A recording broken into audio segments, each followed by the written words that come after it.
Magandang hapon po sa ating lahat. Amen. Good afternoon, everyone.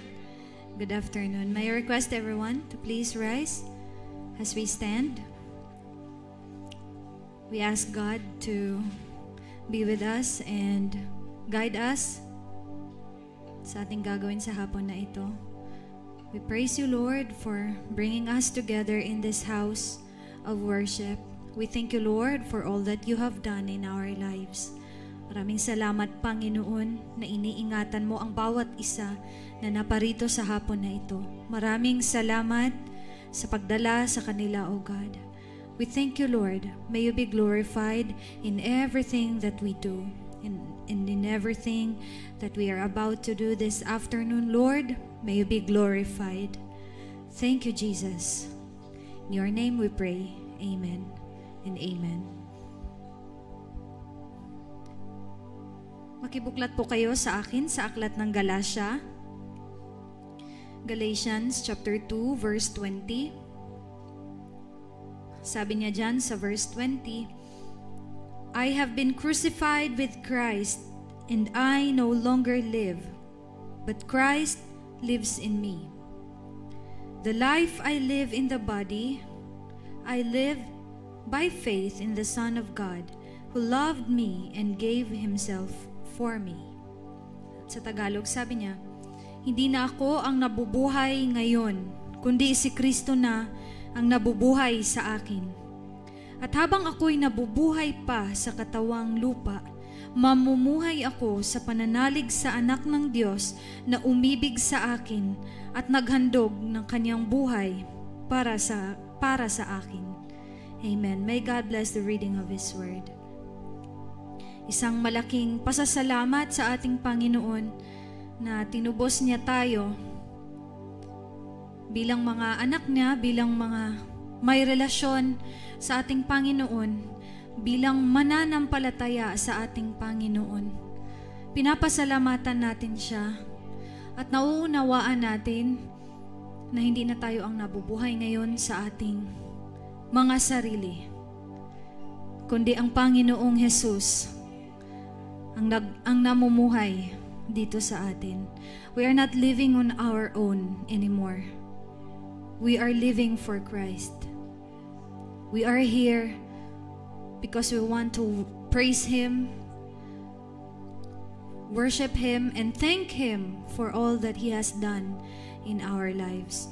Sabi pa niya dito, it is by faith. The life I live in the body, I live by faith in the Son of God. Hindi natin alam whatever the day may bring. Bawat araw iba-iba ang nai-encounter natin na sitwasyon, but we live by faith. We live by faith. We live by trusting Him, that in whatever circumstances we are about to encounter, God is with us. And we praise God. We praise God because He is faithful in all His promises in us. And so we sing songs to Him this afternoon. In this first song, let's all together declare that we need our God, that we need the Lord. Every hour, every day, we need God in our lives. Amen. Hallelujah.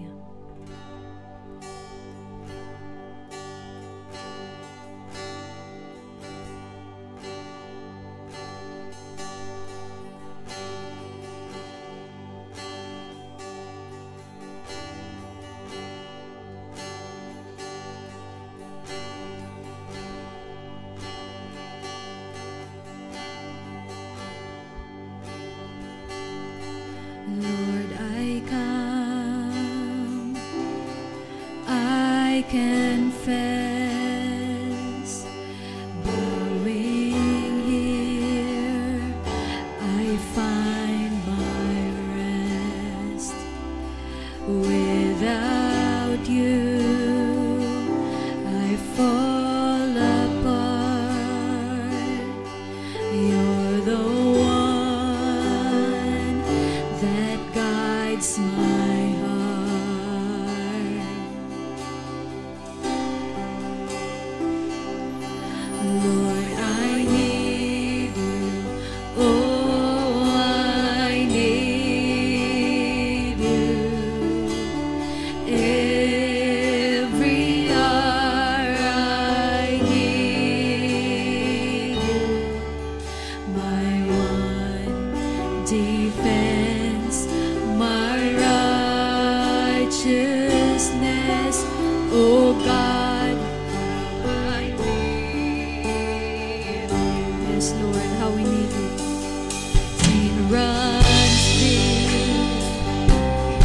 grace is more, where grace is found, is where you are, and where you are,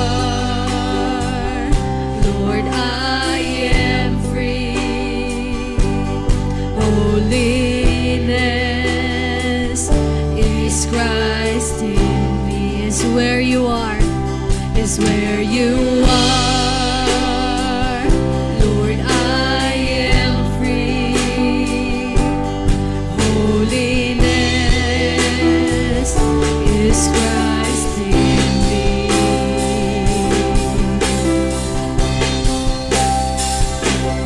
Lord, I need you.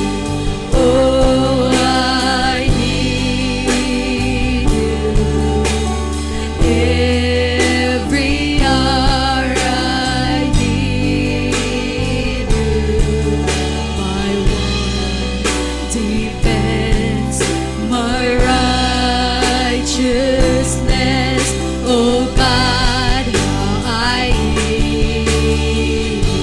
Oh, I need you, Lord. Lord, I need you. Oh, I need. We need you, God. We need you, Lord. Amen. I need you. My one defense, my righteousness. Oh God, how I need you. So teach my soul to rise to you. And when temptation comes my way, and when I cannot stand, I fall on you.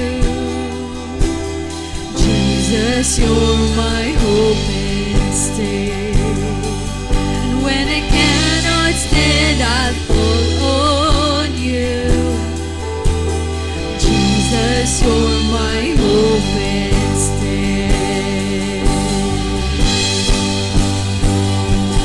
Lord, I need you. Oh, I need you. And every hour I need you.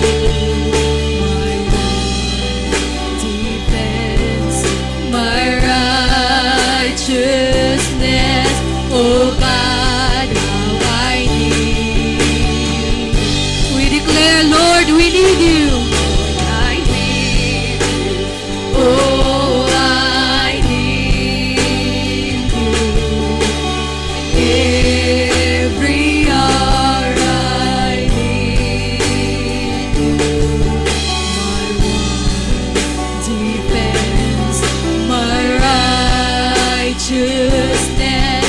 Oh God, how I need you. My one defense, my one defense, my righteousness.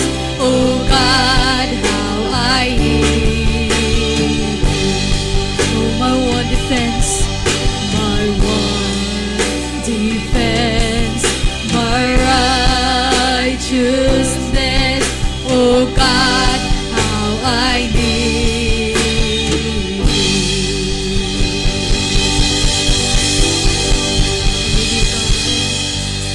I need you, Lord. We need you, Lord.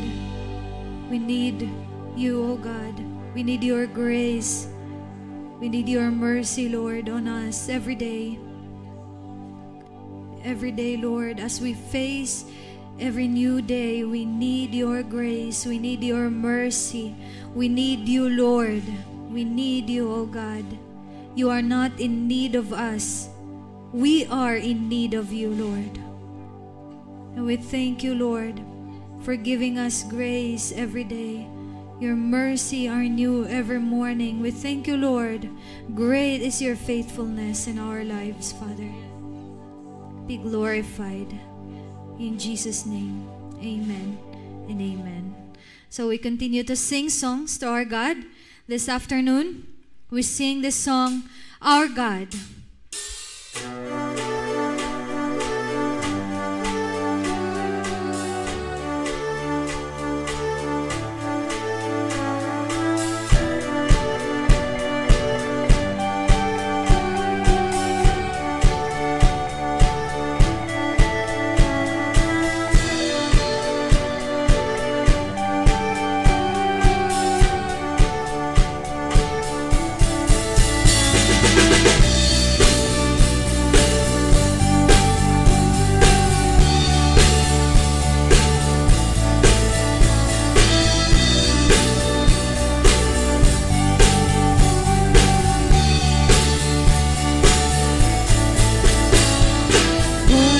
Turn into wine.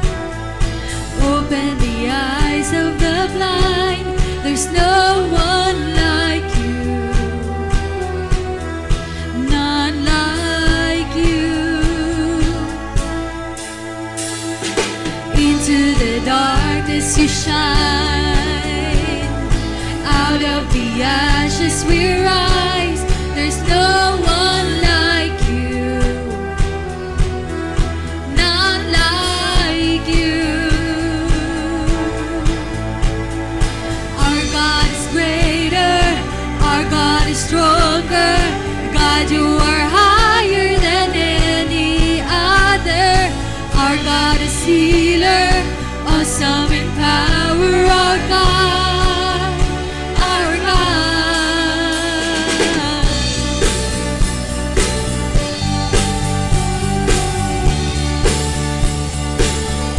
To the darkness, into the darkness you shine. Out of the ashes we rise. There's no one like you, none like you.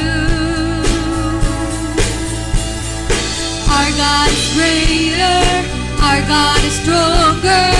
God, you are higher than any other. Our God is healer, awesome in power. Our God, our God. Our God is greater, our God is stronger. God, you are higher than any other. Our God is healer, awesome in power. Our God, our God.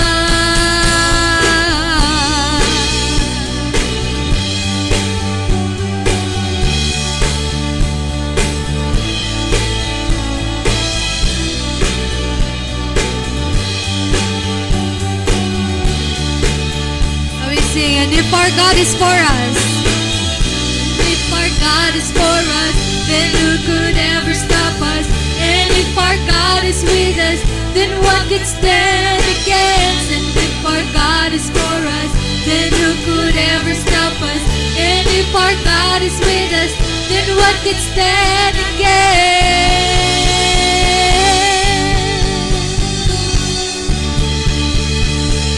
Then what could stand against?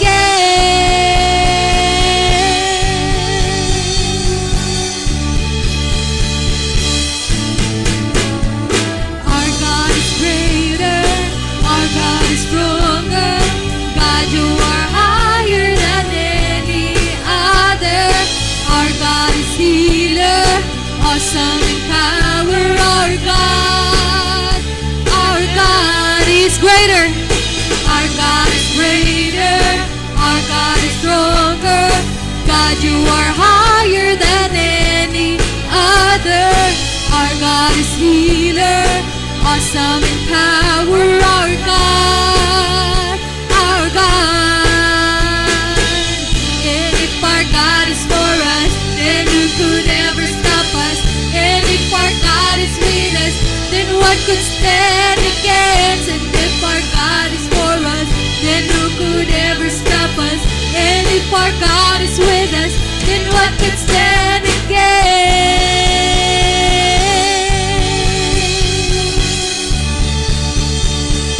Then what could stand against?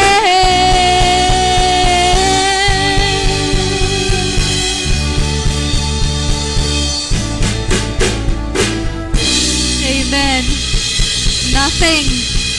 Nothing can stand against.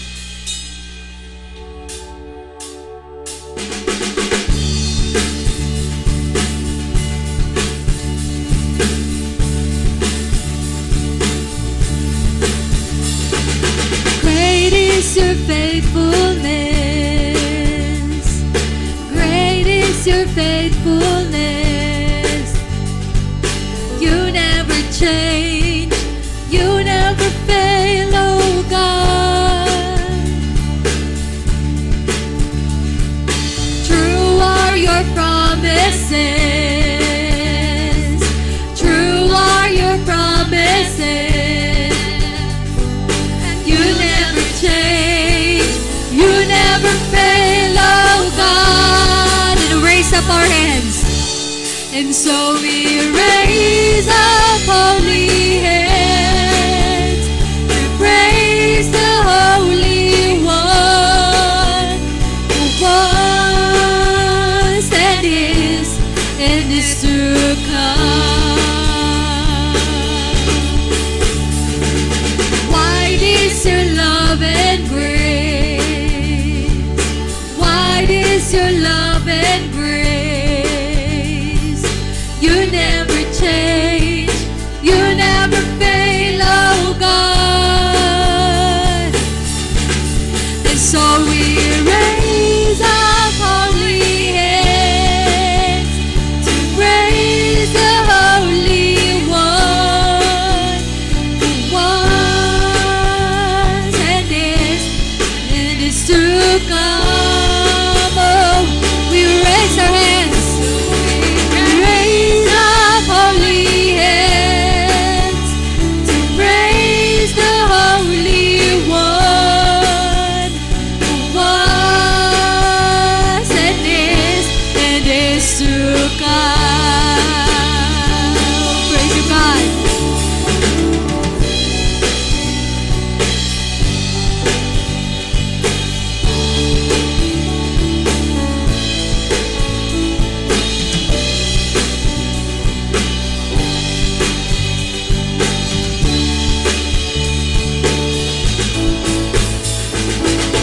You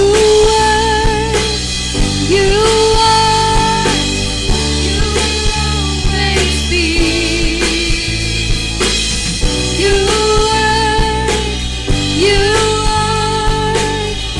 will always be. So we raise up holy hands. We raise the Holy One. Was and is to come.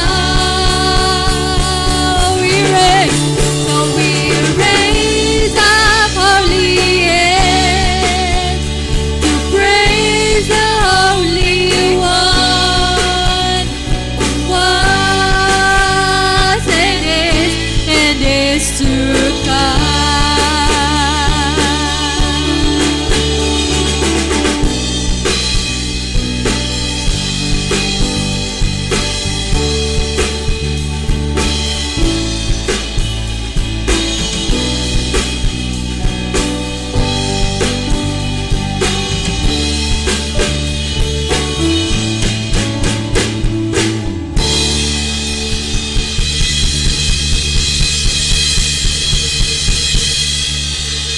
Amen. Praises to our God. Praises to our unchanging God. Praise you, Lord.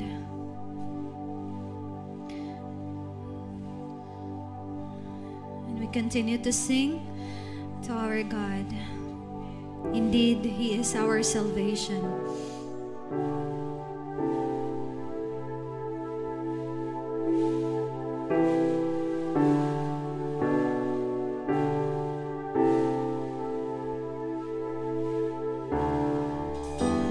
The grace of God has reached for me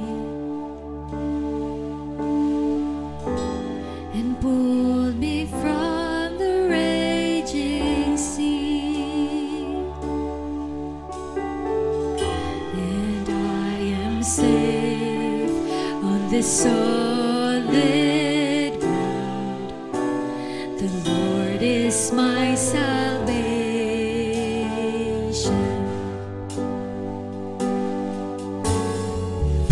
I will not fear when darkness falls.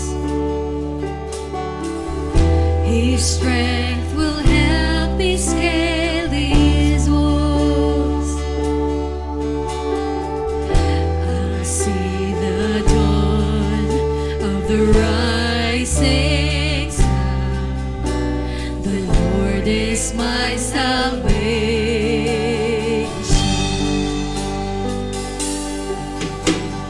Who is like the Lord our God, strong to save, faithful in love? My debt is paid and the victory won. The Lord is my salvation.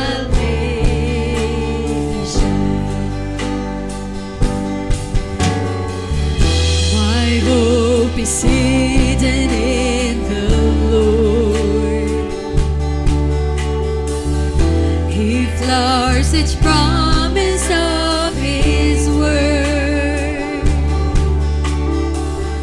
When winter fades, I know spring will come. The Lord is my salvation. In times of waiting, in times of waiting, times of need, when I know lost, when I am weak, I know His grace will renew these days. The Lord is my salvation.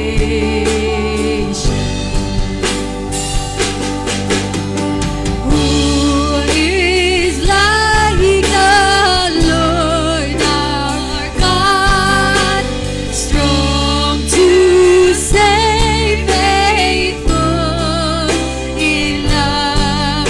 My debt is paid and the victory won.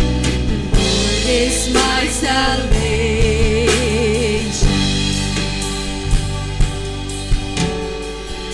And when I reach my final day,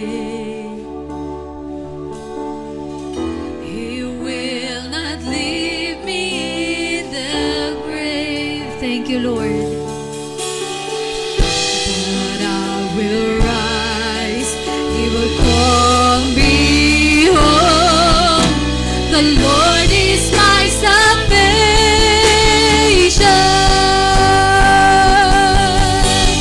Who is like the Lord our God, strong to save, faithful in love?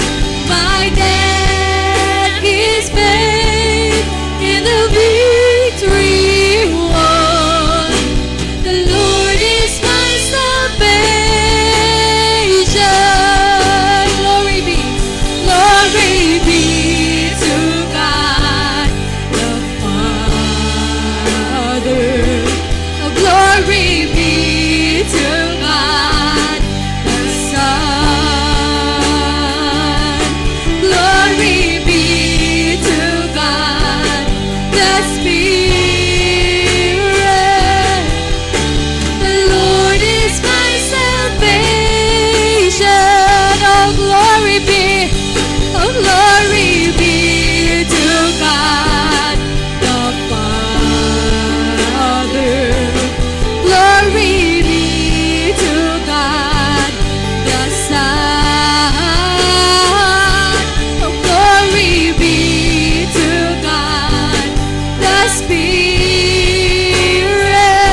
eyes not seen, your promises all true.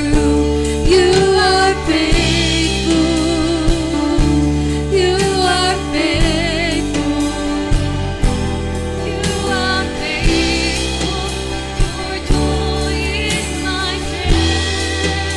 You are faithful, you are faithful, yes Lord, you are faithful, you are faithful, your joy is my strength.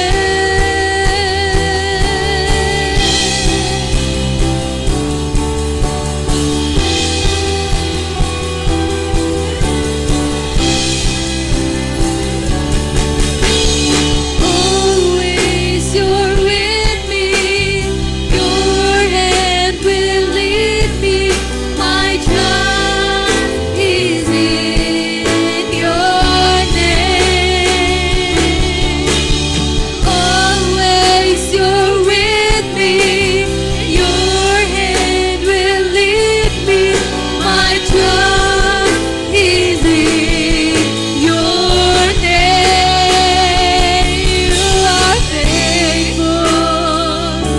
You are faithful, you are faithful, your joy is my strength. You are faithful, you are faithful, you are faithful, your joy is my strength. You are faithful, your joy is my strength.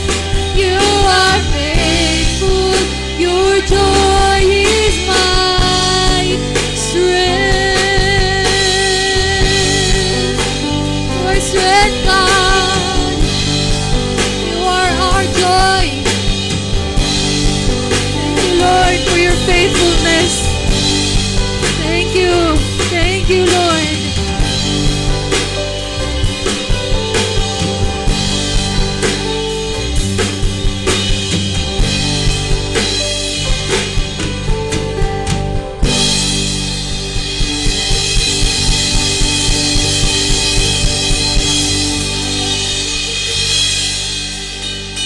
Thank you, God. Thank you for reminding us that you are faithful. You're a faithful God. Your faithfulness, Lord, continue from generation to generation. We thank you, God. You are faithful in all that you do, in all that you have promised. You are faithful, Lord. We are serving a faithful God. Thank you, Jesus. And we thank you, Lord, for the salvation that we have received from you. The greatest gift a man could ever receive is salvation from God. Thank you for saving us from our sin. We thank you, God. We thank you. Thank you for your message through the songs, Lord, reminding us of who you are and what you have done in our lives. We will never stop praising your name, God, in good times, in bad times. You deserve all the praises and adoration. We thank you, Lord. Be glorified, be magnified in our midst. All our prayer, our thanksgiving, only in the name of Jesus. And everybody will say, Amen and Amen. Hallelujah.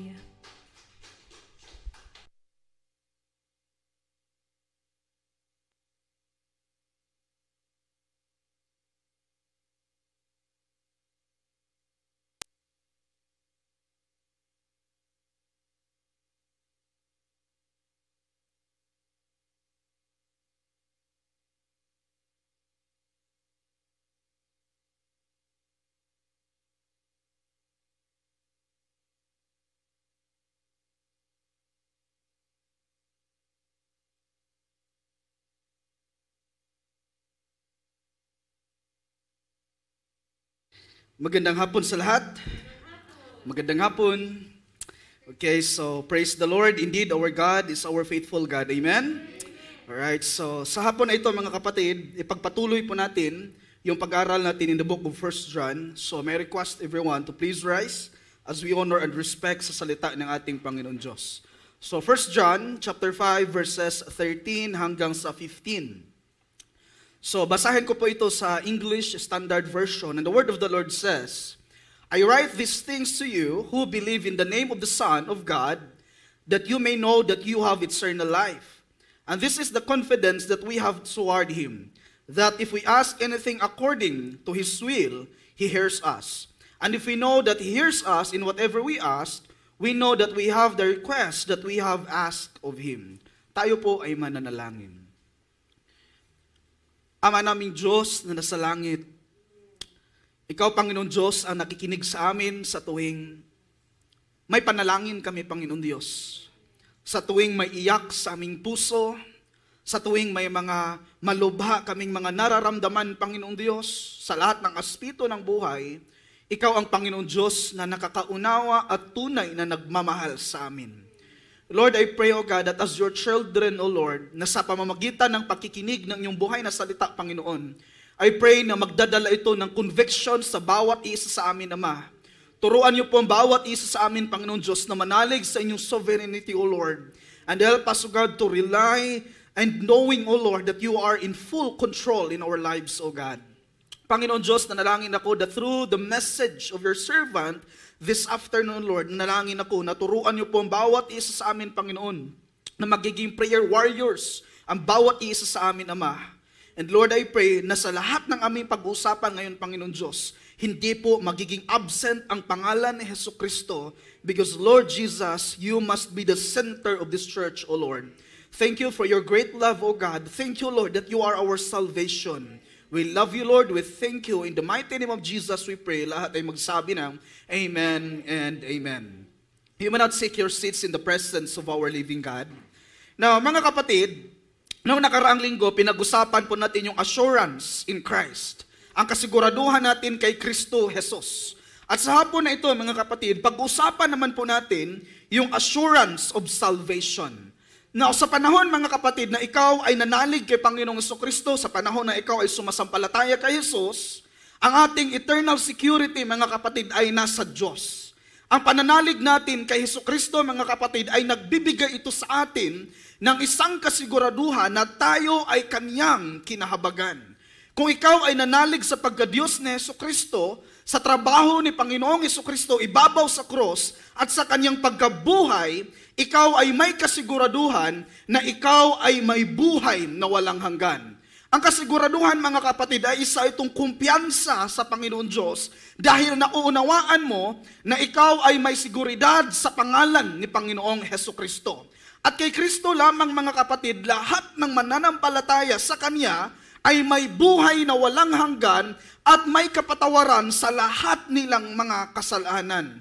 Now, dapat natin hindi kalimutan, mga kapatid, na sa kaligtasan, wala po tayong naiambag kahit 0.1, mga kapatid. Sapagkat lahat po, mga kapatid, sa salvation, mga kapatid, trabaho po ito ng Panginoon Diyos na Kanyang pinagkaloob sa lahat ng tao na sumasampalataya sa Kanya.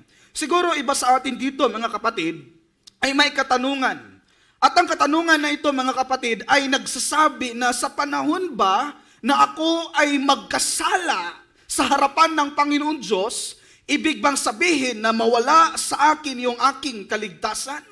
Sa panahon ba na ako ay ma-fail ko ang Panginoon Diyos, ibig bang sabihin na hindi na ako nagiging anak ng Panginoon Diyos? Sa panahon ba na ako ay naslide sa pagiging Kristiyano, ibig bang sabihin na nawala na yung aking identity in Christ Jesus? Now, D.A. Carson, mga kapatid, nagpaalala, sabi niya, it's not the intensity of your faith that saved you, but the object of your faith. At ito yung dapat nating tandaan, mga kapatid, huwag po natin itong kalimutan na naligtas ka dahil hindi malakas o malalim ang iyong pananampalataya. Kundi naligtas ka, kapatid, dahil sa perpekto, banal at matuwid na pagmamahal ng Diyos para sa mga Kanyang pinipili. Naligtas ka dahil sa habag ng Diyos, dahil sa mercy ng Panginoon Diyos, at hindi ka naligtas dahil malalim ang iyong pananampalataya kumpara sa ibang mga tao na sumusunod sa ating Panginoon Diyos. At dapat nating hindi kalimutan, mga kapatid, na sa panahon na ang Diyos ay nasa atin, hindi tayo iiwan ng Panginoon Diyos. Hindi tayo iiwan ng Panginoon Diyos, kapatid, kahit anong mangyari sa ating mga buhay. In the book of Philippians chapter 1 verse 6, si Paul, mga kapatid, ay nagpaalala tungkol sa faithfulness and sa trustworthiness sa ating buhay na Panginoon Diyos. At sabi niya, "And I am certain that God, who began the good work within you, will continue His work until it is finally finished on the day when Christ Jesus returns." So dito, mga kapatid, makikita po natin ang isang kasiguraduhan na kung ang Diyos ay nasa sayo, kapatid, hindi ka iiwan ng Panginoon Diyos. Kasi ang sinimulan ng Diyos, kapatid, ay Kanyang ipagpatuloy, at lahat ng Kanyang pinagpatuloy, kapatid, ay Kanyang tatapusin. So our duty is to trust and rely sa makapangyarihan nating buhay na Panginoon Diyos. Now look at your outline sa ating sermon notes. Makikita po natin dito ang dalawang A, mga kapatid. And sa verse 13, God assures His children. Binibigyan ng Panginoon Diyos ng kasiguraduhan ang Kanyang mga anak. So dapat nating siguraduhin kung ikaw ba ay nasa tamang pananampalataya. At dapat nating siguraduhin kung ikaw ba ay kabilang sa mga tao na pinipili ng Panginoon Diyos. Kasi ang Diyos, mga kapatid, may mga pinipili. And I am sure with this, mga kapatid, na sa lahat ng tao na pinipili ng Panginoon Diyos, sila ay hindi po sila makakawala sa sovereign power ng ating buhay na Panginoon Diyos. And so verses 14 to 15, God answers His children. Ang Diyos ay nakikinig sa dalangin ng Kanyang mga anak. Ang Diyos ay sumasagot sa dalangin ng Kanyang mga anak, mga kapatid. At lalo na kapag ito ay kalooban ng ating buhay na Panginoon Diyos. So our main idea, nagsasabi, the assurance of our salvation is not the intensity nor the depth of our faith, but it is all because of the grace of God that we are given the faith to believe in Him. Huwag natin itong kalimutan, mga kapatid, na ang kasiguraduhan sa ating kaligtasan ay hindi po, mga kapatid, sa ating dito sa ating sariling yung kabigatan ng ating pananampalataya, yung weight sa ating pananampalataya, sapagkat ang kasiguraduhan ng ating kaligtasan, kapatid, ay nasa pangako ng Panginoon Diyos kay Panginoong Hesukristo. Now dito, sabi dito, mga kapatid, therefore we rely upon His promises, assuring us each day that we are His children. So ibig sabihin, mga kapatid, ang isang Kristiyano, naligtas siya because hindi ibig sabihin pinili niya ang Diyos. Sapagkat ang Kristiyano, kapatid, naligtas siya dahil ang Diyos ang pumipili sa kanya, na nagpumipili na siya sa Panginoon Diyos. In other words, ako, kapatid, kung hindi ako kinahabagan ng Diyos, I cannot choose God. Because my whole nature, mga kapatid, I am depraved. Corrupt ang buong nature ko, kapatid, dahil I am a sinner and I am a person, mga kapatid, kung hindi ako kinahabagan ng Diyos, I will always disobey the Lord. Amen? But because the Lord is being so gracious to my life, mga kapatid, ang nangyari, kapatid, ako ay lumalapit sa Panginoong Diyos dahil kinahabagan ako ng Panginoong Diyos. Amen? Now, mga kapatid, in reflection to this, sometimes, without the salvation we have received, mag-doubt tayo sa kaligtasan that we are too far from God. Napakalayo ko sa Panginoon Diyos. Ang dry ko ngayon sa Panginoon Diyos.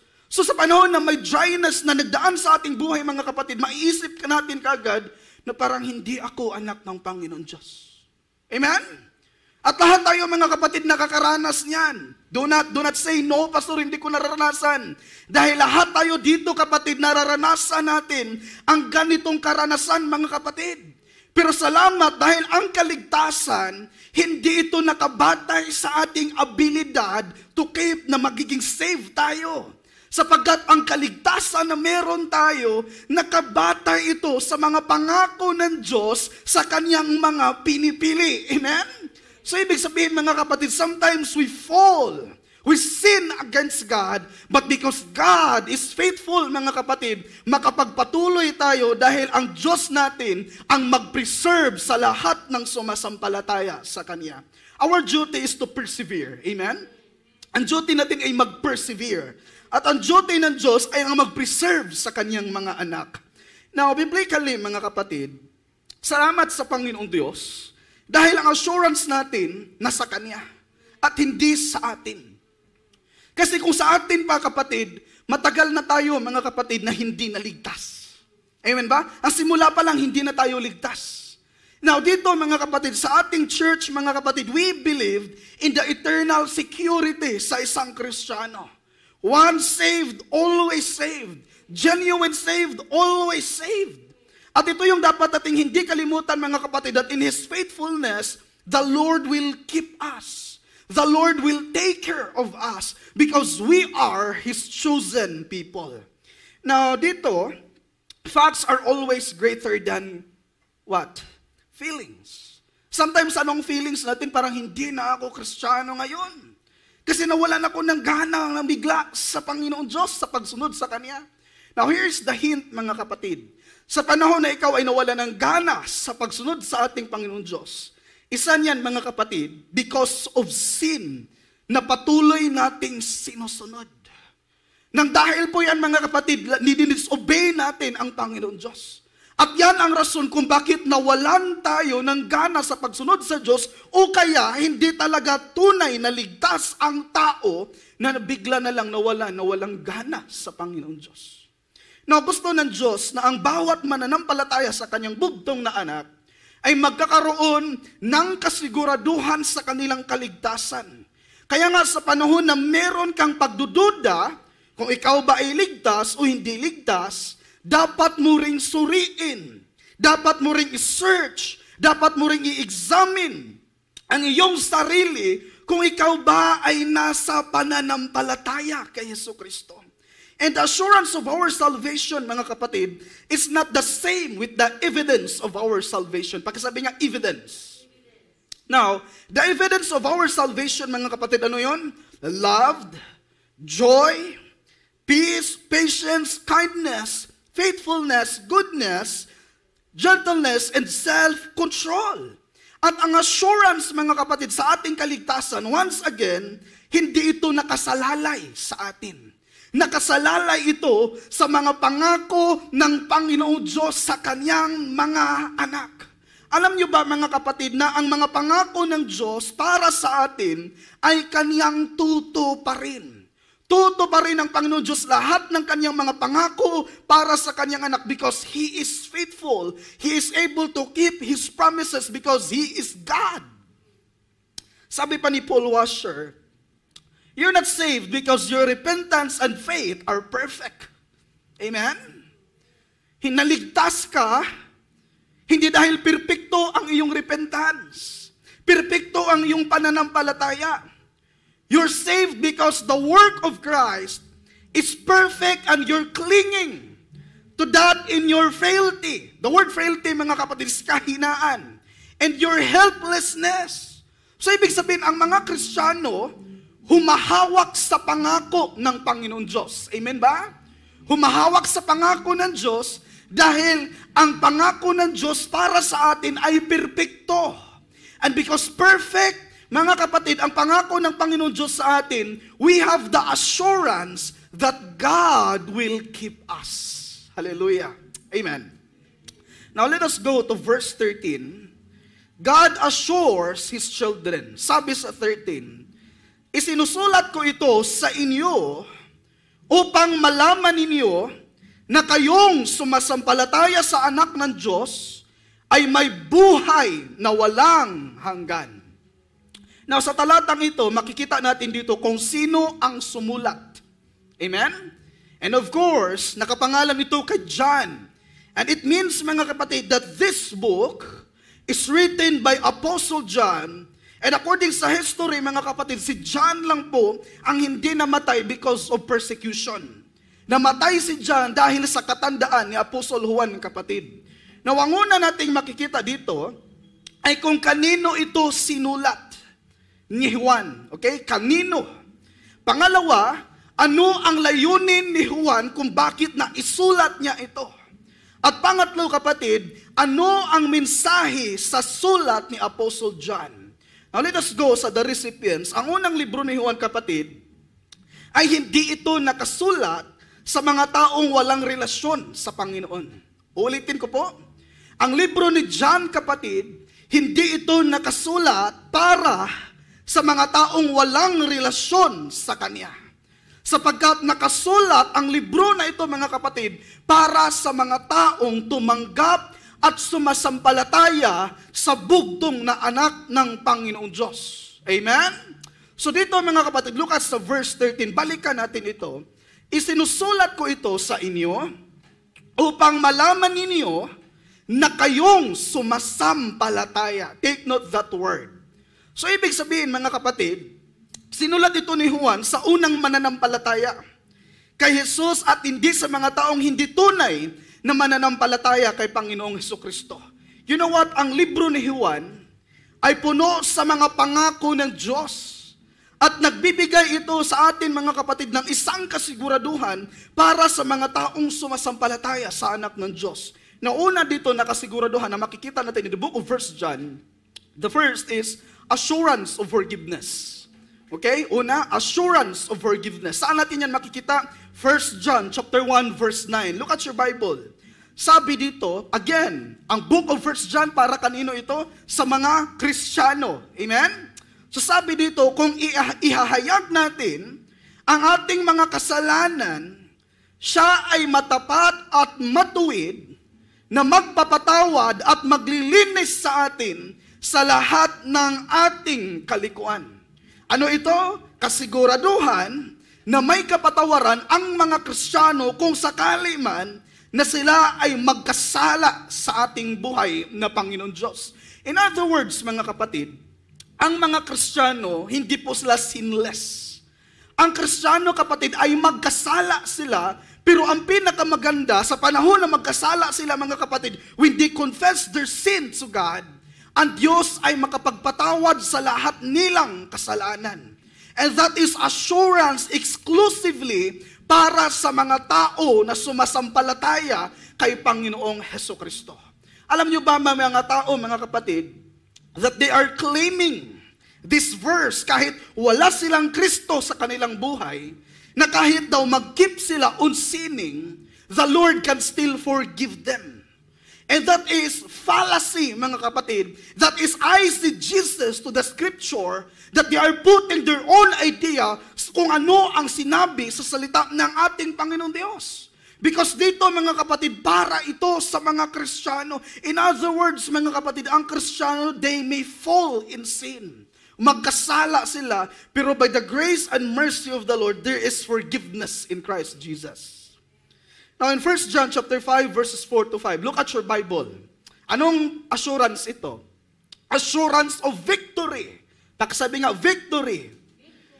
Sabi sa verse 4, sapagkat napapatagumpayan ng mga anak ng Diyos ang sanlibutan. At nagtatagumpay tayo sa pamamagitan ng pananampalataya. In other words, ang tao na walang pananampalataya, ano siya? Hindi siya nagtatagumpay. At hindi siya magtatagumpay. Huwag natin kalimutan yan. Sa verse 5, sino ang nagtatagumpay laban sa sanlibutan? Ang sumasampalataya na si Jesus, ang anak ng Diyos. Again, this is rhetorical, mga kapatid, na question. Bakit nga ba rhetorical ito? Because there is answer mismo sa tanong ni Apostle John. At sabi niya, sino daw ang nagtatagumpay laban sa sanlibutan ito? No other than those people who put their trust and faith in Christ Jesus. Kapatid, ang mga Kristiyano, victorious. I do not know kung ano yung pinagdaanan mo ngayon bilang isang anak ng Diyos. Hindi ko alam kung meron ka bang problema sa panahon na pumasok ka sa simbahan na ito. Meron ka bang malalim at madilim na pinagdadaanan, pero ito yung dapat mong hindi kalimutan. You are victorious because you have Jesus in your life. Now, sa 1 John chapter 5, verse 11 to 12, assurance of eternal life. Ano yung unang kasiguraduhan, kapatid? Forgiveness. Pangalawa, victory. Pangatlo, assurance na meron tayong buhay na walang hanggan. Now, dito sabi sa salita ng Diyos, sa verses 11 to verse 12, chapter 5, sabi dito, at ito ang patutuo. Ipinagkaloob sa atin ng Diyos ang buhay na walang hanggan at ito'y makamtan natin sa pamamagitan ng kaniyang anak. Kung ang anak ng Diyos ay nasa isang tao, mayroon siyang buhay na walang hanggan. Ngunit kung wala sa kanya ang anak ng Diyos, ay wala siyang buhay na walang hanggan. So ibig sabihin, the assurance that you have eternal life is kung sa panahon na ikaw ay may Kristo sa buhay mo. No, we have to ask ourselves, si Kristo ba nandito sa aking puso? Si Kristo ba ay naghari sa aking puso? Si Kristo ba ang nasusunod sa aking buhay? Si Kristo ba ang mahal ko kumpara sa mga taong nasa paligid ko? Friends, huwag mo itong kalimutan. Jesus must be our first love. Jesus must be our priority sa buhay. So in reflection to this, mga kapatid, wala tayong makikita dito na ang mga taong nagtakwil sa anak ng Diyos ay magkakaroon ng kapatawaran, magkakaroon ng katagumpayan at buhay na walang hanggan. Why? Because note of this, only those who believed and are accepted in Christ are forgiven. Sila lang din po yung victorious sa kanilang buhay and have eternal life. If you do not have Jesus, you are not victorious. You will always be defeated. But if Christ is in you, kapatid, you are always victorious because you have Jesus who is victorious sa mundong ito. Amen?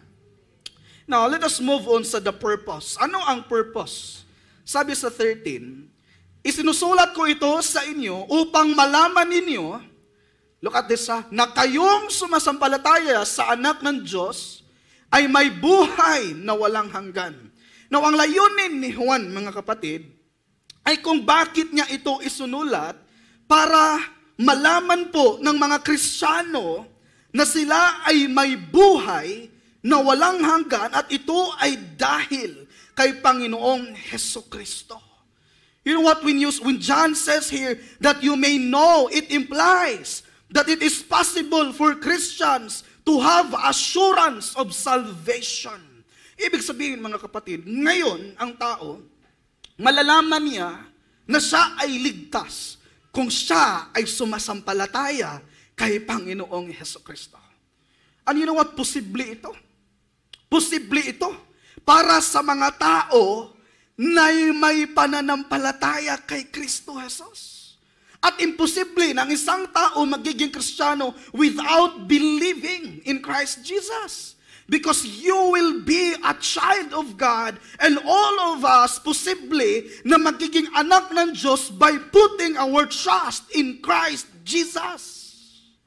Amen? Now indeed, mga kapatid, it is very possible to have salvation in Jesus because, bakit nga ba? Because si Kristo ang ating tagapagligtas. At siya lamang ang tagapagligtas sa sanlibutan, wala nang iba. May mga tao na naniniwala na ang buhay na walang hanggan ay hindi mo ito malalaman ngayon. Pero dito, anong sabi sa Biblia? Makikita natin dito na si Juan, mga kapatid, ay nagpatutuo na ang buhay na walang hanggan ay pwede mong makamtan ngayon sa pamamagitan ni Panginoong Hesukristo. Amen? Now, later on, malalaman natin, what is the message? Now, here is the message. Sabi sa 13, isinusulat ko ito sa inyo. Let us, balikan natin para manamnam natin kung ano ang ibig sabihin sa verse, sa isang verse lang. Isinusulat ko ito sa inyo upang malaman ninyo na kayong sumasampalataya sa anak ng Diyos ay may buhay na walang hanggan. Now, ang mensahe, kapatid, dito ay ang mananampalataya kay Jesus, mananampalataya exclusive, ay may buhay na walang hanggan. At di ito, mga kapatid, ay isang kasiguraduhan na kung ikaw ay mananampalataya kay Jesus, ikaw ay ligtas ngayon. Amen? Do you put your faith in Christ? Amen? So you are saved. Have you repented all of your sins to God and run to Jesus for our salvation? You cannot say, I believe in Christ, but I cannot repent my sin. No. You have to repent all of your sin, knowing that you are depraved. You are corrupt before to a holy God. And it is only by His grace that you can be saved. Sabi pa sa NLT Study Bible, some people hope that they will receive eternal life. They will. Para sa kanila future pa. John says, we can know we have it. Our certainty based on God's promises that He has given us eternal life through His Son. This is true whether you feel close to God or far away from Him. Eternal life is not based on feelings but on facts. Ano daw? Ang buhay na walang hanggan, nakabase ito sa katotohanan. At ano ang katotohanan? Na lahat ng sumasampalataya sa buktong na anak ng Diyos ay may buhay sila na walang hanggan. Amen? And sabi dito mga kapatid, if you aren't sure that you are a Christian, ask yourself, have I honestly committed my life to Him as my Savior and Lord? If so, you know by faith that you are indeed a child of God. Mga kapatid, ano yan? Ang kasiguraduhan natin ay hindi sa feelings nagmumula. Hindi ito sa pakiramdam. Amen? Kaya nga ang Kristiyano dapat mag-stop magiging feeler. You have to live sa katotohanan. Mamuhay ka based sa katotohanan. Stop being a feeling Christian. You have to live like Jesus na namumuhay dito sa mundo. Do not listen to those who are hypocrites, mga kapatid. Do not listen to the lies of Satan. Listen to what the Word of God is saying. Sa ating panahon ngayon, napakaraming mga tao na hindi naniniwala na ang Diyos ay magbibigay ng kaligtasan sa mga taong sumasampalataya sa Kanya. And I can affirm to them, through the Word of God, that those who believe in Christ are God's children. Look at your Bible, Ephesians chapter 2, verses 8 to 9. Sabi dito, sapagkat, dahil sa kagandahang loob ng Diyos, look at this ang gidisplay, yung grace ni Lord. Kayo ay naligtas. Now observe carefully sa passage.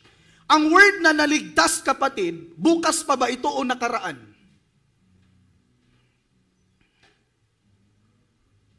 This is a present word. Amen? Kayo ay naligtas. It could be both, mga kapatid. Kayo ay naligtas nung sumasampalataya kayo kay Panginoong Hesukristo.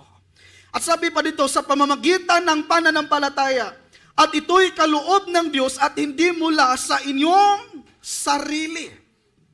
Look at sa verse 9. Hindi ito bunga ng inyong mga gawa. Kaya't walang maipagmamalaki ang sino man. Ano yung naunawaan natin sa verses na ito? Alam nyo, sa totoo lang, ang kaligtasan ay hindi sahod. Naunawaan ba natin? O karon, o ngayon, sumasamba ka sa living word. Check. Check. Ano tayo ngayon? March. Ano tayo ngayon? Natulog mo niya akong kaistorya din. Ano tayo ngayon? March. Say 51. 21 day. Salamat Lord, ngayon mo silang gitpukaw. Hindi ibig sabihin, sa March 21, nagsimba ka. Check. Dagdag point sa langit. Di ba? May mga taong naniniwala ng ganun, kapatid. Na kung papasok ka daw sa simbahan, dagdagan ng Diyos ang rason para ikaw ay papasukin sa kanyang kaharian. That is lies. Why? Because God is a perfect God. At dahil perfecto ang Diyos, He is requiring us full obedience and full perfection. Kung i-check, Sunday nagsimba. How about sa Monday? nag-away man ni sa bana og asawa. Wrong na. Amen ba? Ikis. So, kanina, may check ka, pagka Sunday nagsimba ka, pag Monday, na ay wrong na. Amen ba? So, isa lang itong illustration na. So, ano ang mangyari, mga kapatid? 0 na imong puntos. Amen ba? Pero ano ang binigay dito sa atin, mga kapatid? Ano yon? Ang ating kaligtasan, kapatid, ay hindi ito because malalim ang pananampalataya natin. Naligtas tayo dahil ang Diyos na mahabagin ang nagligtas sa bawat iisa sa atin na sumasampalataya sa kanyang bugtong na anak. May mga tao, mga kapatid, na para sa kanila, sa panahon na nagpunta sila ng simbahan, kahabagan na sila ng Diyos. Do not forget this. Ano yon? Religion says that I will obey para ako ay tanggapin. Pero Christianity says, I am accepted, therefore I obey. Bakit ka ba susunod sa Diyos? Because you are His child. Malamang, kung hindi ka susunod sa Diyos, baka hindi ka anak ng Diyos. Amen ba? Malinaw ba? Now, mga kapatid, do you remember the story of Christ on the cross saving the thief? Do you remember? Look at your Bible, Luke chapter 23, verses 39 hanggang sa 43. Sabi dito, one of the criminals hanging beside him scoffed. So you're the Messiah, are you? Prove it by saving yourself and us through while you're at it. Imagine ka, mga kapatid, nabitay na sa cross ang isang kriminal, ha? Nakuha pa niyang mag-blasphemy kay Jesus. Amen ba? So look at sa verse 40. But the other criminal protested, don't you fear God, even when you have been sentenced to die? Alam niyo, sa ating panahon ngayon, napakaraming mga tao na katulad sa verse 39, yung tao na walang takot sa Diyos. Yung tao, kapatid, na nagmock sa Panginoon Diyos. Maraming mga tao na ganyan, kapatid. At alam niyo ba, lahat tayo dito ay mamamatay. Amen? But how sure are you na sa panahon na kukunin ka ng Diyos, makakatira ka sa kaharian ng Diyos? Are you sure ba na sa panahon kung kukunin ka ng Panginoon Diyos, you will be with Him in paradise? Do you hear me? Dito sa mundo, kung nagtigas-tigasan tayo sa harapan ng Panginoon Diyos, hindi pwede yan. Amen? Because God is God and you are just a mere human. At sabi dito sa verse 41, we deserve to die for our crimes. But this man hasn't done anything wrong. Ano nakikita natin dito, mga kapatid? May tatlong naipako sa cross. Ang isa, kriminal.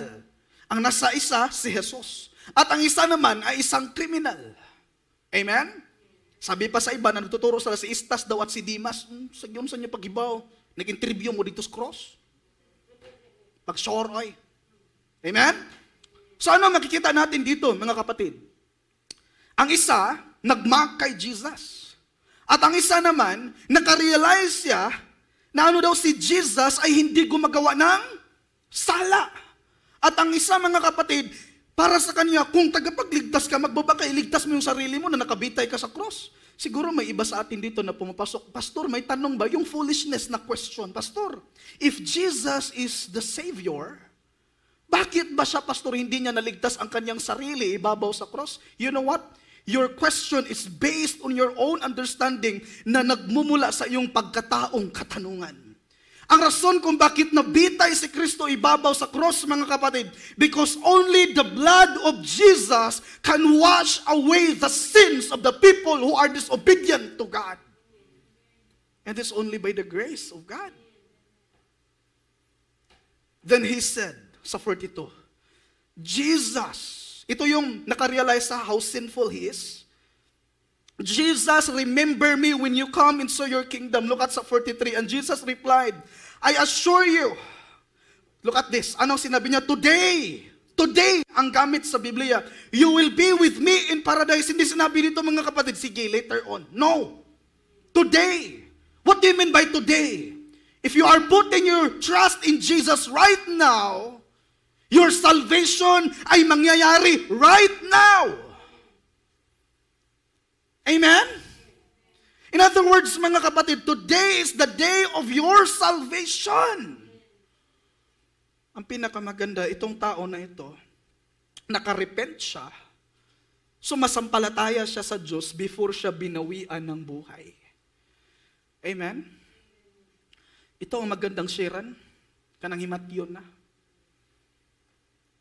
Hindi naman yan babangon para magtungit. Amen? Yan yung maganda sharean. Amen ba? Pero ay mo tamad-tamad sa pag-evangelize. Amen? May isang kasabihan ng isang pastor, kapatid. And may mensahe rin. Yung mga tao na malapit ng mamatay, sa panahon na kung gisharean mo sila sa gospel, nagre-repent sila at nanalig sila sa Diyos bilang kanilang tagapagligtas. Kung sa panahon na babawian man sila ng Diyos sa kanilang buhay, sila yung mga tao daw, para sa kanya sa pastor, ang sasalubong sa iyo sa kaharian ng Diyos. At magsabi, thank you for telling me about Jesus. Di ba napakaganda? Sometimes tayo mga kapatid, may kakilala tayo mga kapatid na wala na isang hingal na lang, wala na bawian na sa buhay. Hindi pa rin tayo marunong mag-share to them, repent. Trust in Jesus. Amen ba? Bakit di ba takot tayo? Amen? Takot tayo mag-preach sa holiness ng Panginoon Diyos. No. If there is no holiness, mga kapatid, there is no gospel. Ang rason kung bakit there is gospel, mga kapatid, because God is holy at ang tao ay makasalanan, and our all good works ay hindi ito o basahan lang ito sa harapan ng Panginoon Diyos. Isa sa ating kapatiran dito, napakatapang. Sa panahon na nag-share siya sa kanyang kamag-anak, kapatid, na may pag-asa pa na mag-repent ka sa iyong sala. Amen? And I appreciate that because that is the gospel. Kunti na lang yung mga tao na ganyan kasi takot silang sampalin. Pero that is the truth. Amen? Palakpakan natin ang Panginoon Diyos. Look at sa verses 14 to 15. God answers His children. Ano yung una? Assures His children. Ngayon naman, answers. Now, in the book of 1 John, makikita at madidiscover natin mga kapatid, that God will always listen sa kanyang mga anak sa panahon na sila ay mananalangin sa Kanya. But the question is, are you a child of God? Sa panahon na binigay ni Lord ang mga dalangin at mga hinihingi natin, do you worship Him? Do you say, Lord, thank you, Lord? Amen ba? Alam ko na may mga dinalangin kayo sa Diyos na binibigay ng Panginoon Diyos. Pero iba sa atin dito, hindi marunong mag-antay sa Panginoon Diyos. Kaya nga, pinapangunahan ang Diyos. We have to wait upon the Lord. Now, sa verse 14, God hears. Sabi sa 14, mayroon tayong katiyakan sa pagharap sa Kanya. Ito ang kapanatagan na sa tuwing humihingi tayo anumang bagay na ayon sa Kanyang kalooban, take note of this verse, dinirinig niya ito. Now, before we go to study this verse, kapatid, I have a very personal question to all of us. The question is this: do you pray according to the will of the Lord? Second, why do you pray? The third one, how do you pray? And the last one, is your prayer centered sa kalooban ng Panginoon Diyos? Ano ba ang laman ng mga dalangin natin? Puro lang ba pagpapala, materially? And I rebuke you this afternoon. Because sa panahon na manalangin tayo mga kapatid, we should pray to God, Lord, help me to grow in my knowledge, in my trust, in my faith in you, O God. Kasi sa panahon na manalangin tayo kapatid na puro na lang pagpapala, materially, puro na lang good health kapatid. Huwag mo itong kalimutan, that is not the top priority na dapat nating gawin. Because lahat tayo dito na may Kristo sa buhay, we should pray to God, Lord, help me to grow in my saving knowledge of your Son, Jesus. You know what, there are lots of professing Christians today who thought that God is like an ATM. Bakit nga ba ATM? Alam ko, kayo dito may mga ATM kayo.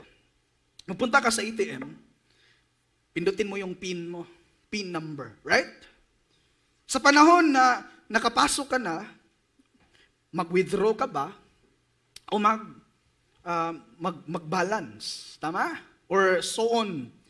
So mangyari kapatid, kung ikaw ay mag-withdraw ka ng 10,000, of course, lalabas yan. Amen ba?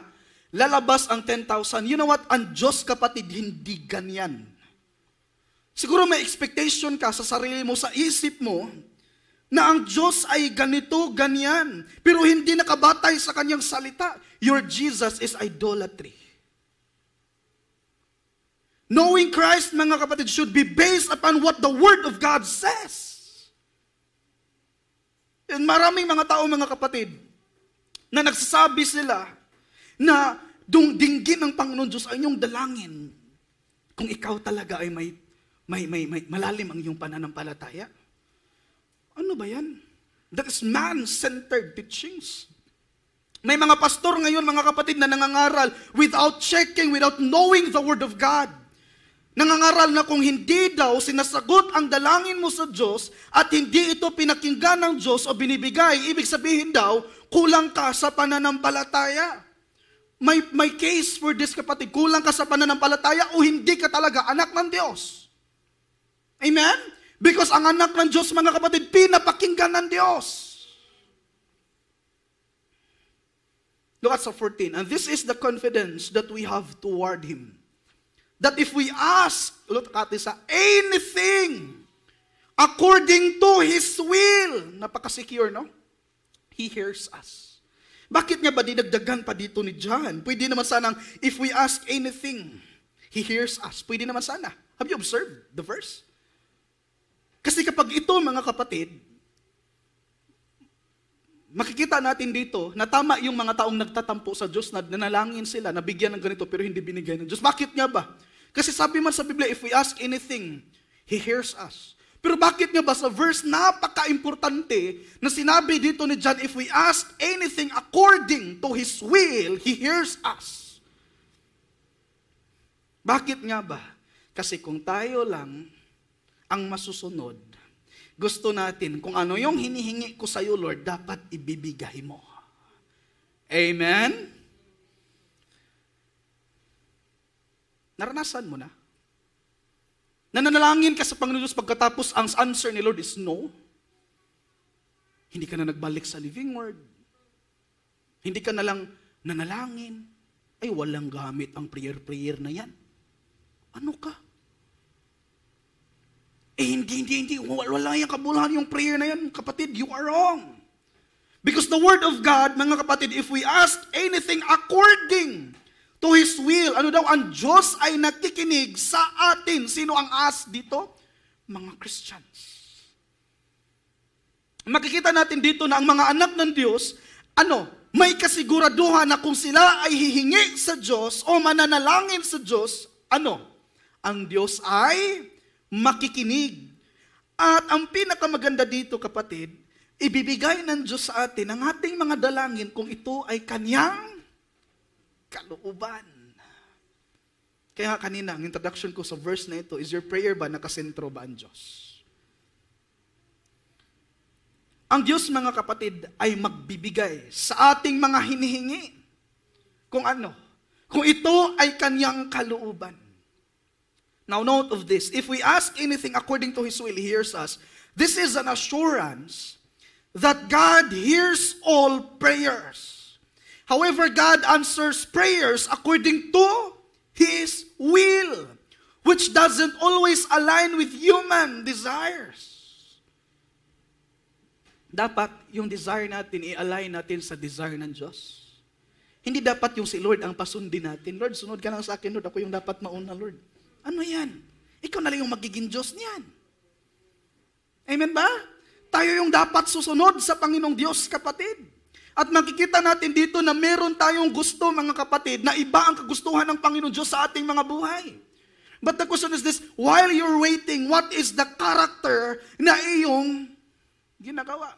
O response, right response, habang nag-aantay ka sa Panginoon Diyos.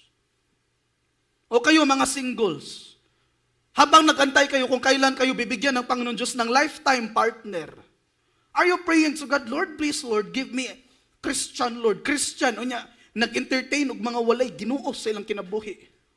Wai ayo. Hindi kasi, Pastor, sayang kasi, Pastor, baka ma-expire na yung edad ko sa kalendaryo, Pastor. Sabi ni Charles Spurgeon, mga kapatid, it is better, mga kapatid, to live alone than to bring the devil along. Amen? Hindi man kasi, Pastor, Pastor, bahala na, Pastor, kung walang pagkain, Pastor, basta may saging, Pastor, bahala na, Pastor, basta labing, Pastor, bahala na ginamos, Pastor, basta ang gugma, timos, Pastor, hilom, mapangus ka na. Huwag mo yang kalimutan. O tanungin mo yung mga nanay, mga tatay dito, sige ra ba gyud sila gakos-gakos maghapon? Tanungin mo sila, sa araw ba talaga hanggang gabi? Sige, nagako, santod na ni guwang ng gungis ng mga... Hindi. Amen ba? So mga singles, ano ang gawin ninyo? Wait upon the Lord, pray to the Lord. Di mag-una-una, kay daghanag na dagma sa nag-una-una. Amen ba? May kasiguraduhan ka na kung ikaw ay hingi sa Diyos, at alam nyo, kalooban ng Diyos na bigyan niya kayo ng kanyang anak. Uban lang sa ito din, hindi kahuwat. Nasuko ka, Pastor? Wala. Nag-warn. So, application question. Naranasan mo na ba na ikaw ay humingi sa Diyos? Pero ano, Pastor? Pero sa habag at awa ng Diyos, ito ay hindi niya pinagkaloob. Naranasan talaga, Pastor. Naranasan ko niya yan, Pastor. Oh, what is your behavior? Nagtampo-tampo ka sa Panginoon Diyos? Kung hindi man binibigay ng Diyos, mga kapatid, ang iyong hinihingi, ito ay nagpapatunay na it's either hindi niya will o hindi pa ito takdang panahon na kanyang ipinagkakaloob o ipigkakaloob niya sa iyo. So, ang reflection, ang dami mga tao ngayon na nasa simbahan dati, na ngayon ay nanguli na sa Ginoo, nawala dahil ang dalangin nila, ito, Lord, tanggalin mo lahat ng problema. Lord, hindi na sana ako magkakasakit.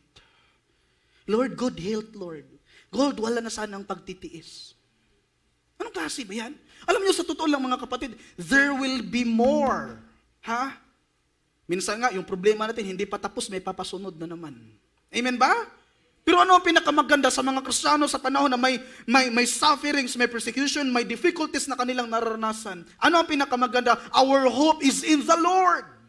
Not in our own self, mga kapatid. Pastor, masama ba manalangin ng good health? Masama ba na manalangin, Pastor, na hindi ako magkakasakit? Hindi.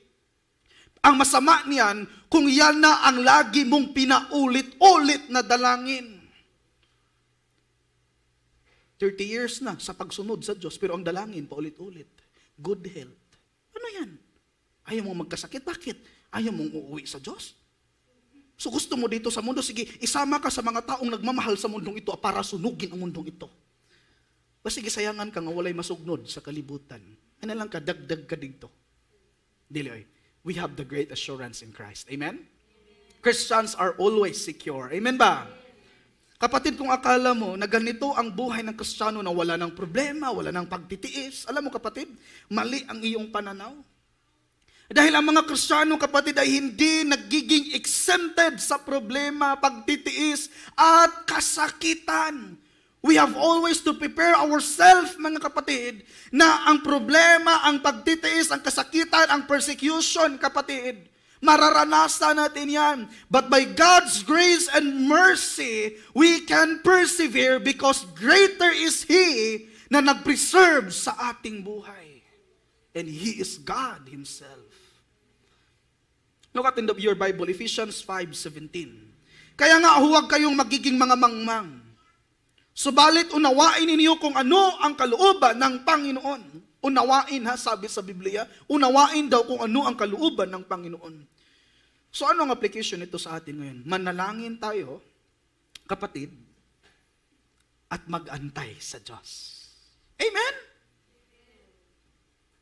Manalangin at lalapit sa Panginoon Diyos. Ano yun kanina? God hears. At ano ang sunod? Verse 15, God gives. Sabi sa verse 15, yamang alam nating dinirinig niya tayo sa anumang hingin natin, alam din nating natatamo natin ang mga kahilingan na hinihingi sa Kanya. Now dito mga kapatid, makikita po natin na ang Diyos ay nakikinig sa lahat ng dalangin. Sabi pa dito, yamang alam nating dinirinig niya tayo sa anumang hingin natin. Alam din nating natatamo natin ang mga kahilingan, mga kapatid, na hinihingi sa Kanya. Ay isang patunay na sa panahon na mananalangin tayo, dapat tayong manalig sa Diyos. At dapat nating mauunawaan kung ang dalangin ba natin ay kalooban ng Panginoon Diyos. Amen? Now sa English, look at verse 15. And if we know that He hears us in whatever we ask, we know that we have the request that we have asked of Him. Sabi pa sa ESV Study Bible, to know that He hears us in whatever we ask is enough. Ano daw? Enough. Because communion with God, is the goal of prayer. Amen? Ano ang goal sa dalangin? Communion with God. Prayer is partnership to God. You rely on His sovereign power. You rely on His providence. Now what John says here, mga kapatid, we have the request. It means that our experience testifies that we Christians do not always receive all the things we ask from God. Even things that seemingly accord with His revealed will. Do not always receive all the things that we ask from God. May prayer ka ngayon na hanggang ngayon hindi pa binigay ni Lord? Meron siguro? Tama? Amen? Meron ba? Now, pag-usapan natin, praying according to God's will includes the following. Una, praying by faith. Matthew 21:22. Makakamit ninyo ang lahat ng inyong hingin sa panalangin kung kayo ay may pananampalataya. Ang tao na may pananampalataya, this is affirmed by John himself and also Matthew, nagkakaisa sila. Ang tao na may pananampalataya sa panahon na mananalangin siya, ano ang sabi dito sa 1 John?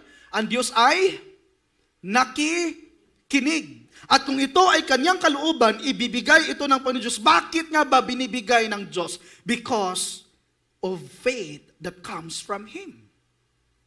Kung nanalangin ka na wala kang pananampalataya sa Diyos, kahit isulat mo pa yan ng 10 banpipar, kasayang sa laway. Walay pulos. Walang kabuluhan. Do you hear those people na akala nila ang prayer pahabaan? Amen ba? Kasi kapag mahaba daw yung prayer mo, the more daw na makikinig ang Panginoon Diyos, what if you are praying out from your heart?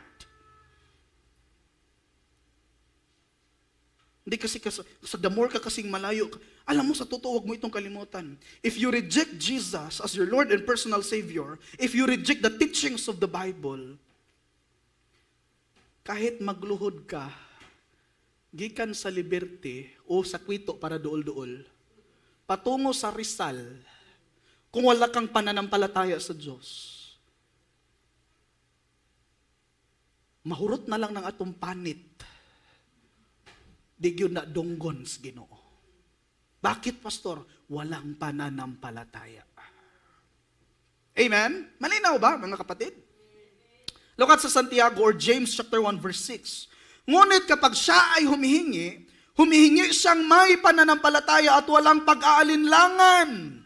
Sapagkat ang taong nag-aalinlangan ay katulad ng isang alon sa dagat na tinatangay at ipinapadpad ng hangin. Ano daw? Huwag kang mag-alinlangan. Amen ba? When we pray it to the Lord. Kung hindi man binigay ni Lord, mga kapatid, ibig sabihin, hindi ito kalooban ng Diyos. Kung binigay ni Lord, praise the Lord. Amen ba?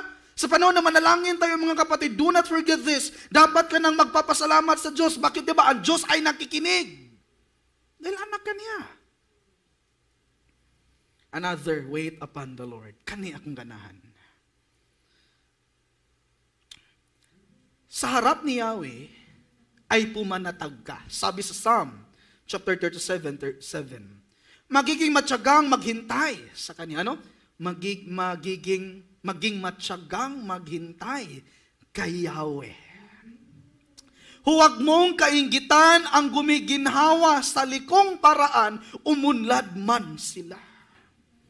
O worship team, bakit nga ba sa Living Word na ang ibang churches, pwede lang sila na kapag may ministry ka, okay lang na boyfriendon mo lahat ng mga lalaki sa simbahan. Bakit nga ba sa Living Word hindi pwede? Alam mo sa totoo, kapatid, ito yung dapat mong hindi kalimutan. As long as that you are a student, that is not your priority. Butlog ka pa pirmi sa skuro ni klase, dugangan pin mo uyab-uyab, negative na yun mo grado.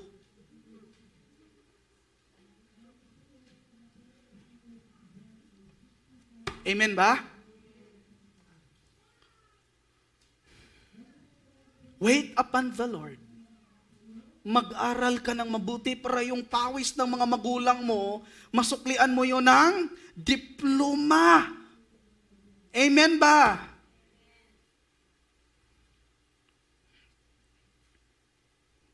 Lisod ba ganig basa og Psalms? Uyab-uyab na.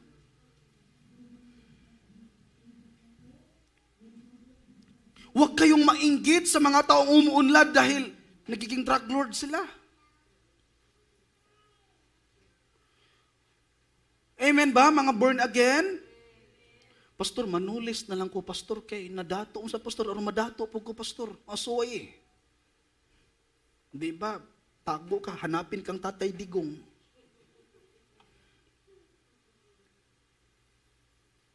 Minsan, no, mga Kristiyano, minsan masasabi natin sa ating mga boy, bakit nga ba ang mga taong walang Kristo, bakit nga ba sila yung ganito, ganyan, may bahay sila, may sasakyan sila, may motorsiklo silang pinakamaganda, samantalang ako Kristiyano, doon pa akong nanalangin, hindi pa man binigay ni Lord. Yung problema, di ka na ikabaw mo backing. Humingi na ng sasakyan, sabi mo, idaro dito sa kalibunan. O, diba? Mag-isip-isip din tayo, mga Kristiyano. Amen. Ngayon nag-aral pa, Panginoon, bigyan mo na ako ng asawa, Panginoon Diyos. Paano bibigyan nga? Magsaing gani, pagod.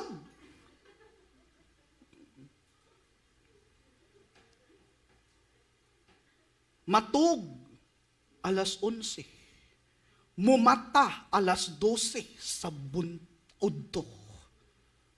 Puriyagaba niya, gusto na siya magminyo, gusto na siya maglablab. Akala mo, ang pag-aasawa, puro lang labing. Ano, pastor, bahala, nagsaging, pastor, basta labing. Nilo eh. Kaldero, manglupad, din na. O tanongin niyo yung mga nanay dyan, mga tatay dyan, o mga singles. Huwag niyong kalimutan yan. Ipasok niyo yan sa isipan ninyo, mag-asawa kayo by the grace and mercy of God. Sa panahon na magpasok na kayo sa relationship, hindi lang uyab-uyab. Sama na, kauban sa jeep-jeep. Laro, hindi yan laruan. Amen ba? Na kung nagsawa kayo, di palitan ko na ito, pastor, kasi nagsawa na ako, pastor. Siya puli.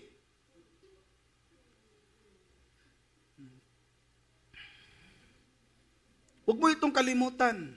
Mag-antay ka sa Diyos. Marami nang nagkagulo-gulo ang buhay. Ang iba nagtestify pa nga sa atin, mag-antay talaga kayo sa Lord kasi mahirap ng pangunahan si Lord. Ang iba gahikig agtangwa yun na minaw. Doon na ba magsabi kapag unsa? Nararanasan na, totoo lang pala talagang sinabi nila. Nga nung nahitabo mo na sa imong kinabuhi, gahi kag utok God. Sige, 1 Peter 3:12. Pray in obedience. The eyes of the Lord, 1 Peter 3:12, the eyes of the Lord watch over those who do right, and His ears are open to their prayers, but the Lord turns His face against those who do evil. So ibig sabihin mga kapatid, ang Diyos ay hindi nakikinig sa mga tao na gumagawa ng masama. At sino nga ba yung mga taong gumagawa ng masama dito? Of course, those people who are not justified by the grace and mercy of the Lord. If you are in Christ, you are justified. Amen? Therefore, God hears us. What a great assurance. Do you know that song na nagsabi, Blessed Assurance? Napakaganda ng awitin na yan, mga kapatid. Another, number 4, submission to God's greater wisdom. Romans 8:28. Sabi dito, alam natin na sa lahat ng bagay, gumagawa ang Diyos para sa ikabubuti ng mga umiibig sa Kanya na Kanyang tinawag ayon sa Kanyang layunin. O sa lahat ng mga Kristiyano, lahat ng naranasan natin ito, huwag niyo itong kalimutan mga kapatid, gimold lang tayo ng Diyos. Ang pinaka-importante, while we are waiting sa answer ng ating prayer, kapatid, we have to pray by faith, wait upon the Lord, pray in obedience, and submit to God's greater wisdom. Matthew Henry says, in his commentary, great are the deliverances, mercies, and blessings which the holy petitioner needs. Holy petitioner, yung mga Kristiyano. Sabi niya, ginamit niya dito yung word na holy, mga kapatid. Bakit holy? Because Christians are sanctified by the Spirit of God. To know that His petitions are heard or accepted is as good as to know that they are answered. And therefore, that He is so pitied, pardoned, or counseled, sanctified, assisted, and saved as He is allowed to ask God. You know what? We can ask the Lord anything. We can ask God. If you're going to ask me, Pastor, may dalangin ka rin ngayon sa Lord, Pastor. Ang dami po. Ang dami kong hinihingi sa Panginoon Diyos, pero lahat ng yun, inaasahan ko, Lord, kung sa lahat ng ito, Panginoon Diyos, kalooban mo, Lord, alam kong ibibigay mo, Lord. Kung hindi mo ito kalooban, Lord, naniniwala ako, Lord, na sumasagot ka pa rin sa akin, but the answer is no. Amen? Now, let me share this to you. Ang aking asawa, mga kapatid, alam niyo sa totoo lang, dati, magpagasolina kami sa Caltex. Sabi niya, Lord, sana, Lord, dito lang ako maka-work sa PNS, Lord. Sabi ko rin sa kanya, hayaan mo, Lord, love, the Lord is always sovereign. Kung dyan ka papasukin ng Pan-Diyos, makakapasok ka talaga. And that is our belief, mga kapatid. And by the grace of God, nakakapasok siya sa PNS. It is all by the grace and mercy of the Lord. And the second one, mga kapatid, sa panahon na nag-pray kami ng bata. Sabi ko, love, palang hindi talaga tayo bibigyan ni Lord ng anak, love. Mag-adapt na lang tayo, love. Kasi gusto kong i-disciple yung bata. Sabi niya, mag-antay lang tayo kay Lord. Sabi ko, okay. By the grace and mercy of the Lord, binigyan kami ng baby. You know what? God is always faithful. He hears us. Ibibigay niya ito sa kaniyang panahon, not our time, but in His time. Kaya nga, huwag mong pangunahan ang Diyos. Amen? Huwag mong pangunahan ang Diyos. Itong lapil ko ngayon, hindi ko naisabi sa inyo ang presyo. Pero sa habag at awa ng Diyos, bigay ito ng Diyos. It is all about His grace. I do not know kung ano yung dalangin mo ngayon. Pero kung nag-ampo ka nga, hatagan ka sa Ginoo og bako og dump truck, saan na nimo? Mag-construction na ka? Kuyawa sa ampo eh. Makulbaan sa ta. No? Kuyawa, ampo, pastor. Ay nga naman. Nag-ampo mo si pastor, hatagan siya bako sa Ginoo. Saan man ibon ayokon andalan pa dong liberty? Mag-engineer ron siguro na siya. Alam niyo mga Kristiyano, to be honest, simula nung pandemya, 1 taon na, tama? Ang ibang mga tao, grabe na gumagawa na ng kasamaan kasi para lang makakain. Ang mga Kristiyano, minsan hindi natin nakakain yung gusto natin, no? Bakit ba? Kasi minsan nagkaon pag ganiglitsyon, ugma, ganahan na pag glitsyon, paksiw. Pero sa totoo lang, by the grace and mercy of the Lord, hindi nagkulang si Lord. He always gives sa atin, sa mga needs natin. Mo ni nagpandemya, nga ang tiyan, wala mang kupos. No? Mabuti si Lord. Amen? Napakabuti ng Panginoon Diyos. I'm not saying, yung wala nang kinain ngayon, ang Diyos ay hindi mabuti sa inyo. The Lord is always good sa inyo. May plano lang si Lord sa buhay natin. Now, application, when we pray to the Lord, we have to trust in His sovereignty because His will is greater than our will. Wait upon the Lord. Lesson, our answered prayers are not because of the intensity of our prayers, but by the will of God for us. So in our conclusion, the assurance of our salvation is based upon the promises of God, and our duty is what? Is to put our trust in Him alone. Amen? Now, basahin natin ito mga kapatid. The assurance of our salvation is based upon the promises of God, and our duty is to put our trust. Praise the Lord. Ayuko natin ang ating mga ulo at tayo ay mananalangin. Lord, greater are your promises.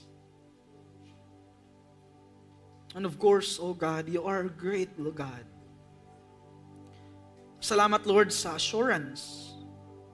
Salamat, O Lord, na ikaw ay mag-answer sa aming mga dalangin. Salamat, O Diyos, dahil meron kaming Panginoon na hindi bingi. Meron kaming Diyos na laging nakikinig sa aming mga dalangin. Lord, I pray that through this message, O God, magbibigay ito ng reminder sa amin, Panginoon, na hindi namin dapat bigyan ng limitation, O Lord, ang aming pagkilala sa inyo. Because you are beyond in our imagination. You are a great God. You are an infinite God, and you are eternal God. I pray, O Lord, na sa lahat, Panginoon Diyos, ng dalangin ng aking mga kapatiran, Lord, by your mercy and grace, kayo po, Panginoon Diyos, ang sasagot sa lahat ng ito. At nanalangin ako, Panginoon, na hindi namin i-lesser, O God, ang aming communion with you. Ang aming prayer time, O God, I pray na kayo po ang magbigay sa amin, O Diyos, kung ano ang aming i-pray. At higit sa lahat, Panginoon, turuan niyo ang bawat isa sa amin na mag-antay sa inyo. And while we are waiting, O Lord, sa inyong kasagutan, nanalangin ako, Ama, na turuan niyo kami na susunod sa inyo. At kung no man ang answer, O Lord, sa aming prayer, help us, O God, to trust in the wisdom that you have, O Lord, because you are a great God.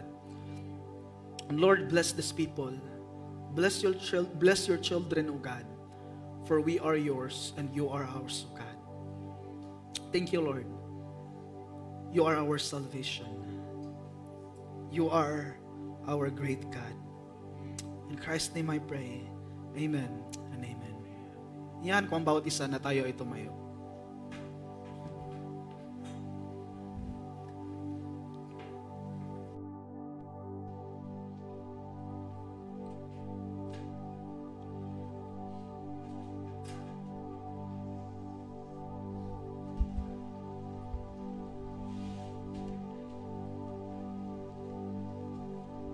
Amen. Praise God. We thank Him for the message this afternoon, for reminding us that we are assured in His promises. The assurance of our salvation is in His Word. We know that we are saved because it is written in the Scripture. We don't wait until the day that we die to know that we are saved. Amen? We are blessed. We are blessed because nandito pa lamang tayo, hindi pa tayo umuwi sa Panginoon. Alam na natin na sa Kanya tayo uuwi.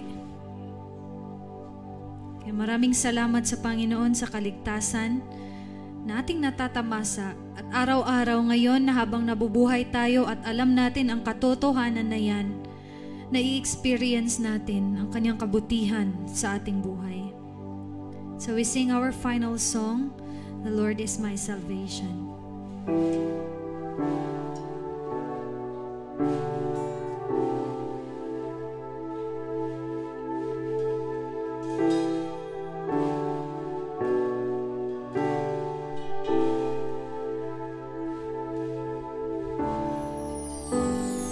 Grace of God has reached for me and pulled me from the raging sea, and I am safe on this solid ground. The Lord is my salvation.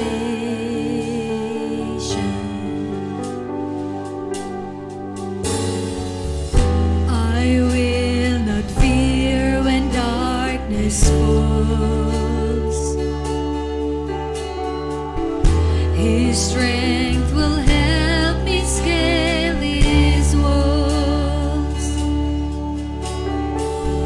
I'll see the dawn of the rising sun. The Lord is my salvation.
Spring will come. The Lord is my salvation.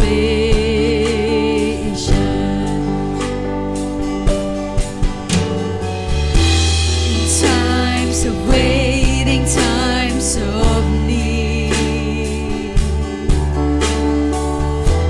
when I know lost, when I am weak, His grace will renew these days. The Lord is my salvation. Who is like the Lord? Who is like the Lord our God, strong to save, faithful in love. My debt is paid and the victory won. The Lord is my salvation.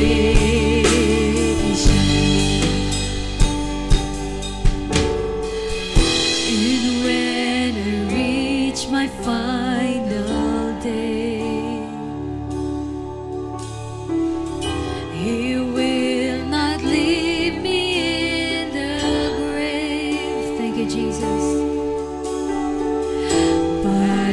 will rise. He would call me home. The Lord is my salvation.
To the Father, to the Son, and the Spirit. You are our salvation, God. We thank you for this gift of life, for this gift of eternal life. Thank you for the gift of salvation. Thank you, Lord, for it is clearly written in your word that we are saved. We will not wait, Lord, to see you on the day that we will go home and know that we are saved. We are saved. Thank you, Lord. Thank you for this gift of life. Maraming salamat sa ipinagkaloob mo na pananampalataya, Panginoon. Thank you for causing us to believe in you. Thank you, Lord. Thank you for working in our lives.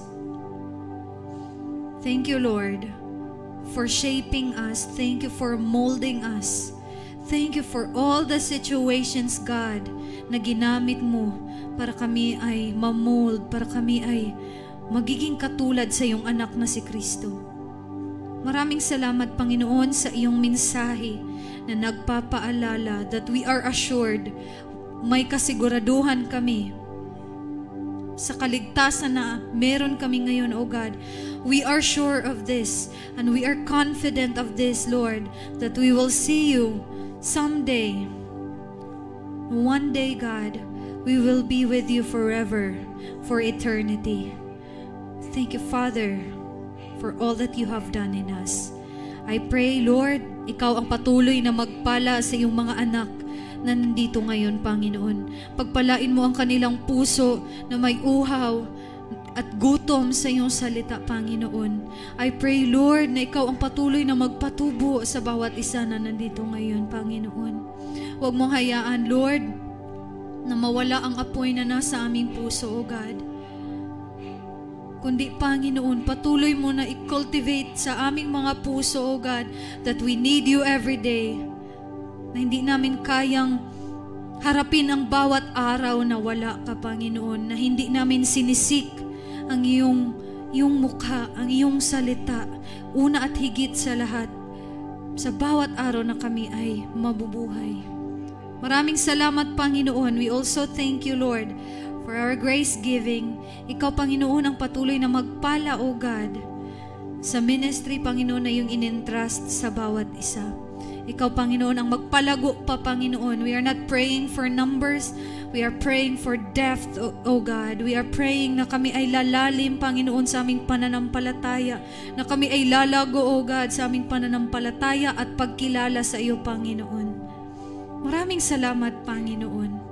We thank you, Lord, sa aming pag-uwi. Ikaw ang patuloy na magsama, patuloy na maggabay. Dalhin mo kami, Panginoon, sa aming mga tahanan ng safe and sound. Maraming salamat, Panginoon, sa biyayang ito, O God. We thank you, Lord. We thank you.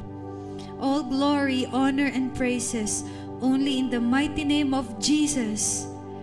And everybody will say, Amen and Amen.